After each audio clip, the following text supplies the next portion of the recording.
সোদপুর ওয়ার্কশপে গেটের সামনে স্কুল বাসের পুনর্বহালের দাবিতে অভিভাবক ও ছাত্রছাত্রীরা গেটের সামনে বসে বিক্ষোভ দেখায়। সকাল থেকে 102 নম্বর ওয়ার্ডের কাউন্সিলর সৌরভ মাঝির নেতৃত্বে তাদের দাবি, দীর্ঘ 30 বছর আগে থেকেই বাস চলছে। হঠাৎ করে সোদপুর ওয়ার্কশপের এজেন্ট অনিরুদ্ধা চক্রবর্তী হঠাৎ করে এই এরিয়ার 3টি বাস বন্ধ করার সিদ্ধান্ত নেয়। যদিও অন্যান্য এলাকায় ইসিএলের এই বাস চলছে। এই বাস বন্ধ করে দেওয়ার জেরে অসুবিধার মুখে পড়েছে এলাকার ছাত্রছাত্রীরা। এর আগেও এজেন্টকে বলে কোনো ফল না পাওয়ায় শেষমেশ আজ বিক্ষোভে নামে ছাত্রছাত্রীরা। তবে এই আন্দোলন চলতে চলতে যদি কারোর কিছু হয়ে যায় তার জন্য দায়িত্ব নিতে হবে ইসিএল প্রশাসনকে বলেও তারা দাবি করেন।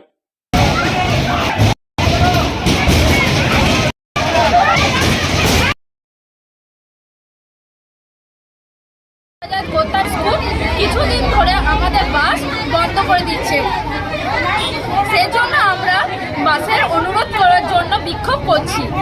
বাস কি কি অন্য জায়গায় চলছে? হ্যাঁ, বাস অন্য জায়গায় চলছে। ক্লাস 5 থেকে আমি ক্লাস 12-এ তখন আমরা বাস পেয়েছি, এখন আমি আর বাস পাচ্ছি না। খুব অসুবিধা পড়েছে? হ্যাঁ, খুব অসুবিধা পড়ে যাচ্ছি এই রোদ গরমে। নিজেরা করেই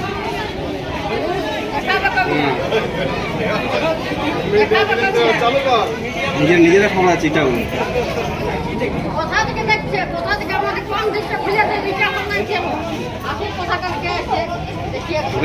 সকাল থেকেই বাচ্চাদেরকে নিয়ে আছেন।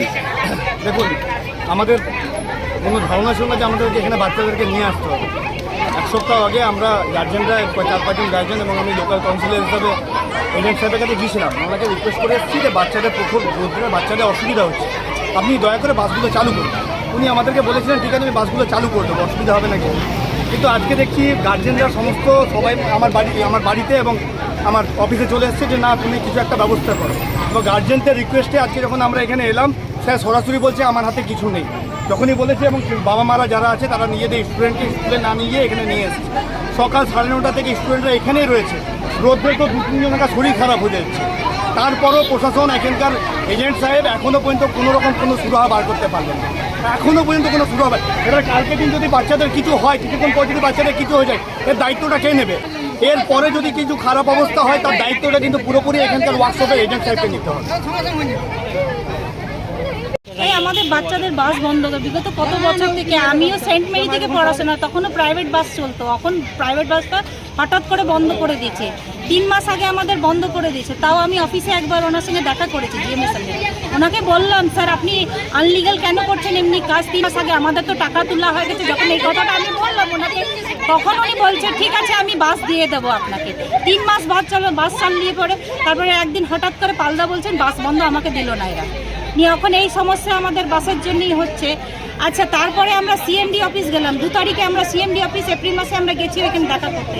বিনায়ক পিঠেল বলে ওনাদের হেড যে এইচআরডি আছে, ওনার সঙ্গে আমি দেখা করলাম, কথা বললাম কি আমরা ফান্ড, পাবলিক ফান্ড একটা হয় সেটা অ্যালটমেন্ট করে দিয়েছি। আমাদের থেকে কোনো নেই, আমাদের কোনো ডিস্টারবেন্স নেই। আমরা যা হচ্ছে আপনাদের পাবলিককে আমরা সাহায্য করবো।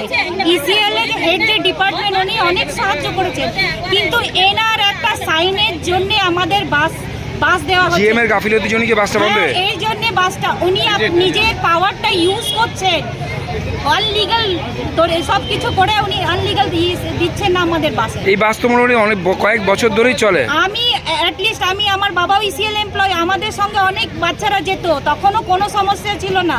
বিগত অনেক বছর থেকে অন্যান্য জায়গায় কি বাস চলছে? অন্য জায়গায় চলছে বাস, কিন্তু এই জায়গায় এনার বদমাইশি, এনার একটা কিছু আছে, এনার মোটিভ আছে বলে ইনি সেই জন্য বন্ধ করছেন। আর আমরা সেই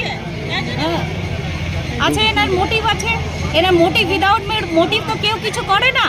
আসানসোল থেকে সঞ্জয় যাদবের রিপোর্ট, 99 নিউজ বাংলা।